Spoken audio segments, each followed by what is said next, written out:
पहला प्रणाम नमस्कार दोस्तों। तो अभी सुबह के बजे हैं 5 और हमारा जो ट्रिप है वो हो गया स्टार्ट। हम लोग हो गए हैं तैयार। पहले मैंने सोचा आपको ये मौसम दिखा दूं और मैं तैयार होके आ गई हूँ ऊपर रास्ते में और फिर वही सांस फूल रही है क्योंकि हमारे वहाँ पे थोड़ा सीढ़ियाँ ज़्यादा हैं और बस रोड में मीना और उसका बेटा कर रहा है मेरा इंतज़ार। और साईं मंदिर के पास आ गए हैं हमारे पायलट सर।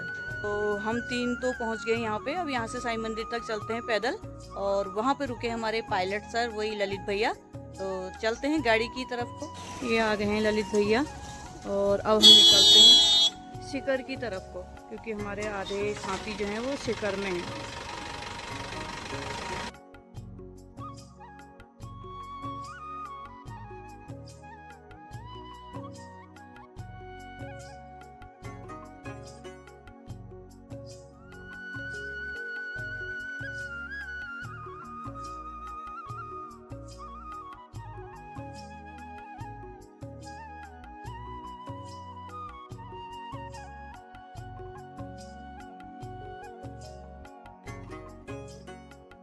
यहाँ से हम अपनी यात्रा करते हैं प्रारंभ।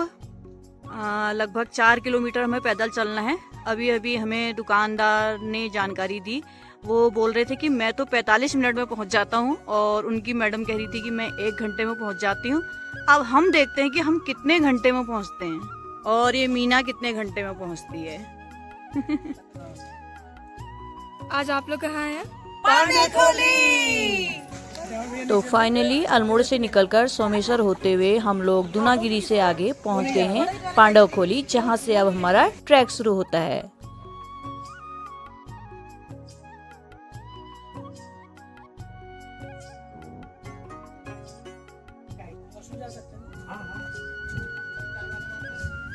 चाय वाला कौन है? चाय तो है।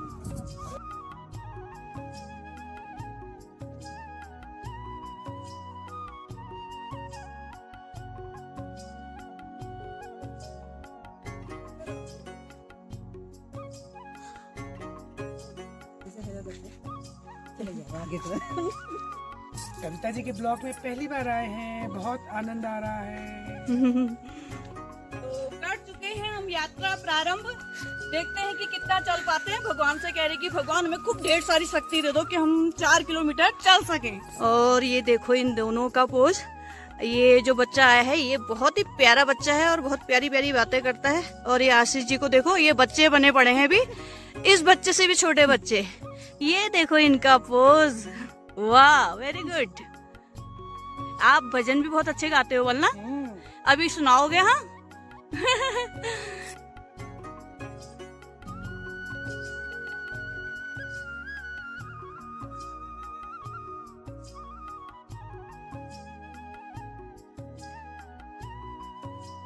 ये वादियाँ ये फिजाएं बुला रही हैं तुम्हें। कविता जी थक गई। आशीष भैया कैसा लग रहा है आपको यहाँ चलने में? बहुत बढ़िया आ रहा है, बहुत आनंद आ रहा है। हम बहुत एंजॉय कर रहे हैं और कविता मैम को बहुत धन्यवाद दे रहे हैं। बहुत सुंदर ट्रिप बनाया है। ओके, धन्यवाद धन्यवाद। स्वागतम। ना यहाँ पे एक चीज बहुत अच्छा मान रही है, पता है क्या है? क्या? जोंक 2 बार चिपक गई है मेरे पाँव में, कह रही खून बहुत मीठा मीठा हो रहा है वाला। आपसे बहुत प्रेम है जोक को। हाँ।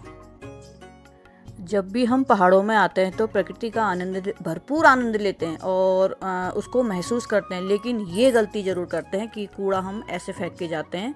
तो हमें ऐसा नहीं करना चाहिए। इसे हमें अपने थैलों में पॉलिथीन में भर के ले जाके जहाँ भी आपको डस्टबिन दिखे वहाँ डालना चाहिए, क्योंकि ये गंदगी फैला करके हमारे ही पहाड़ और हमारे ही प्रकृति का जो इतना बढ़िया स्वरूप है वो खराब होता है। दरवाजा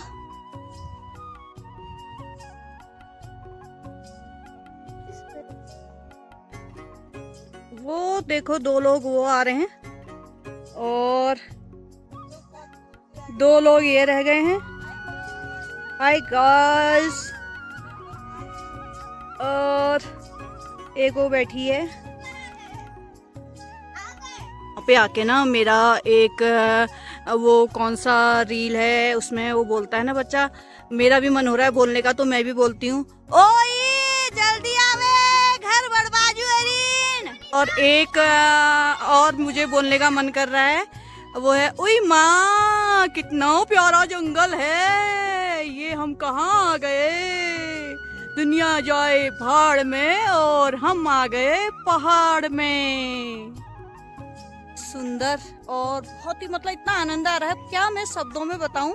आप लोग मेरे ब्लॉग को देखिए और फटाफट खुद आइए यहाँ और खुद एंजॉय कीजिए, तभी पता चलेगा, क्योंकि शब्दों में मैं नहीं बता पाऊंगी कि यहाँ पे आके कैसा लग रहा है। और है हमारे साथी, पर मानना पड़ेगा इनको, ये बहुत चल रहे हैं, इतना हम भी नहीं चल पाते हैं, खास तौर पे मैं तो चल ही नहीं पाती हूँ। और वो देखो बहुत उत्साह के साथ आ रहे हैं, और इनको देख के मतलब हमारा भी उत्साह बढ़ रहा है। जय श्री राम। ये सामने देखकर आप अंदाजा लगा सकते हैं कि हम कहाँ चढ़ गए हैं। बस ये लग रहा है कि अभी बादल को छू ही लेंगे। और ये हम पहुंच गए स्वर्गपुरी पांडव खोली। देखिए, यूं ही नहीं कहा गया है स्वर्गपुरी पांडव खोली। आप देख सकते हैं कितने हरे भरे जंगल और कितने हरे भरे पेड़, और सामने बुग्याल आप देख सकते हैं, बहुत ही हरियाली है और वास्तव में यहाँ स्वर्ग सा आनंद आ रहा है।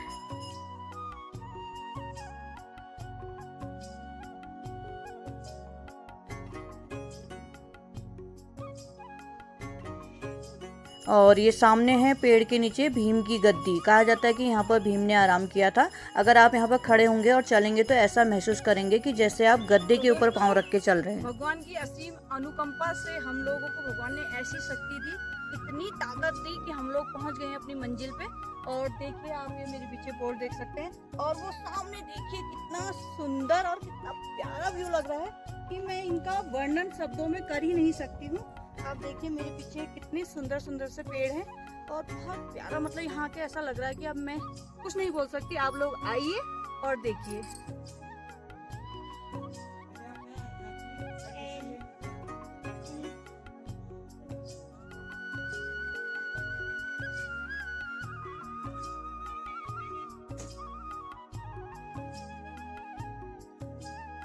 और वर्तमान में यहाँ पर ये शिलाओं के रूप में 5 पांडवों की प्रतिमाएं रखी हुई हैं, और यहाँ पर कई ऋषि मुनियों की भी प्रतिमाएं हैं, और एक मंदिर है।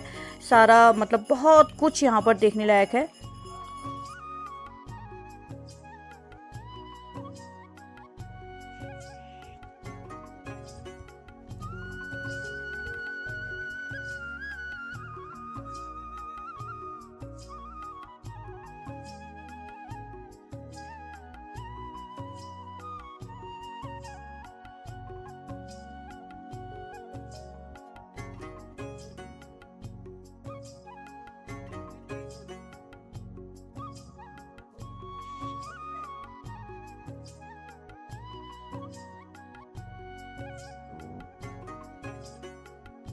इतना शांत यहाँ का वातावरण है, वही मैं कह रही हूँ कि शब्दों में बयां नहीं हो पाएगा।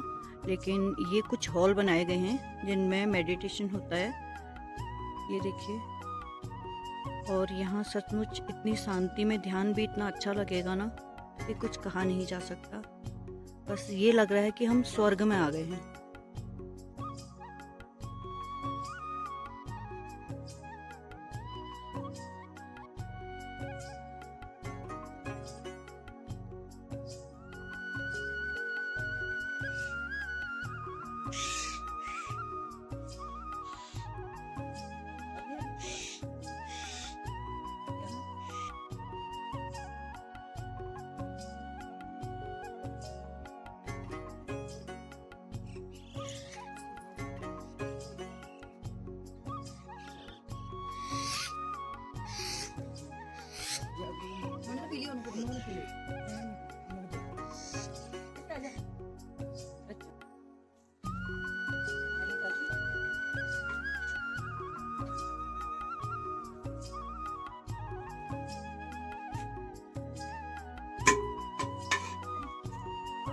समझिए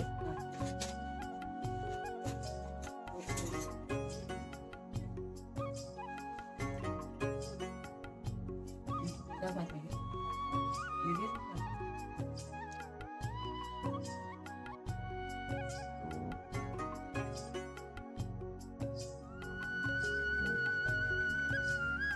हमारे साथ हैं आशीष जी, ये कथक गुरु हैं। इनको आपने सोशल मीडिया, न्यूज़पेपर, टीवी कई जगह इन्होंने देखा होगा।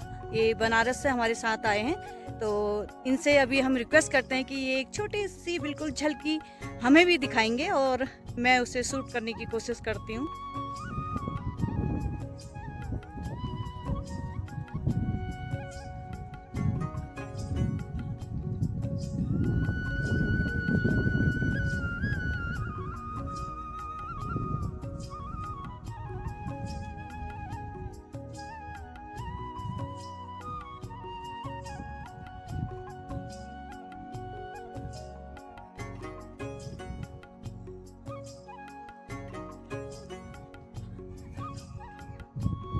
धन्यवाद आशीष जी, बहुत बहुत। यहाँ ये सब कुछ देखने के बाद, इतना सुंदर माहौल और इतना शांत वातावरण देखने के बाद मन ही नहीं कर रहा है। ऐसा लग रहा है कि काश एक दिन के लिए और आए होते, पर क्या करें, अभी जाना है। घने वृक्ष कितने सुंदर लग रहे हैं।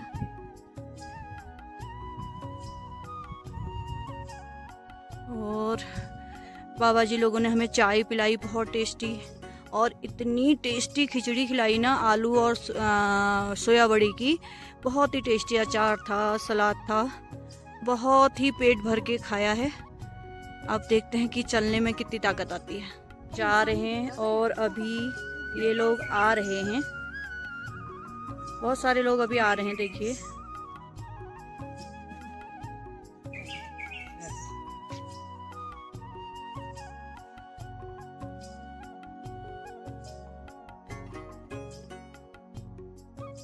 अब हम उतर रहे हैं वापस नीचे की तरफ को। डर डर के उतर रहे हैं क्योंकि पत्थर स्लिप मार रहे हैं थोड़ा।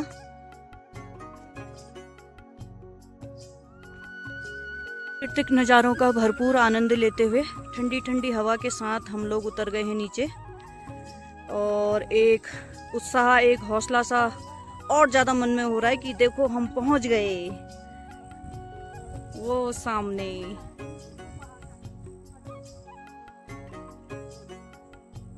नीचे उतरते ही हमने बिल्कुल विश्राम भी नहीं किया।